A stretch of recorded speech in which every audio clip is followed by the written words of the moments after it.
Of the three cartilages, this is the first cartilage we're going to look at this semester, and it is elastic cartilage. Primarily, it provides flexibility and maintains the shape of a structure. We find it in the external ear or the pinna and the epiglottis. This is elastic cartilage using the 4X objective.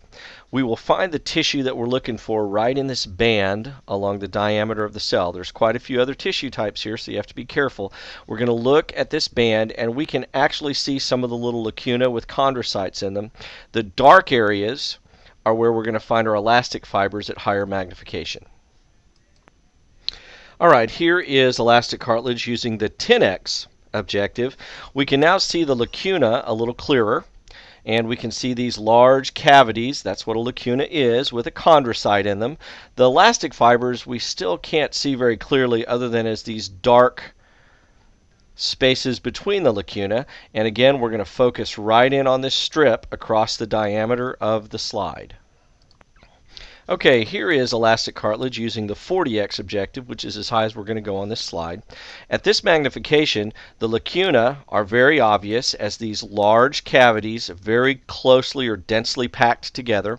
Inside each lacuna, you will see a chondrocyte, and at this magnification, the fibers are very obvious. You can see these dark, stringy elastic fibers between the lacuna.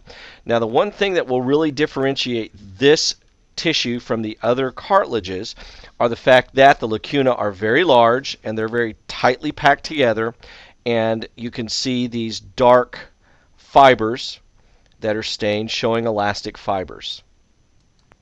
Okay, the last thing I'm going to show you on this slide is this little shadowy object. This is what we call an artifact, and I left this on here to demonstrate poor microscope technique. Quite frequently, students get confused because they see objects that just shouldn't be there. And what this is just a piece of dirt or a fiber that has landed either on the slide or on the optics, and it just shows that the microscope wasn't cleaned properly before use, or the slide wasn't wiped off before use. And you have to do this because if you don't, these things can mislead you and make it a lot more difficult to identify the slides and tissues that you're looking for. This wraps up our discussion of elastic cartilage.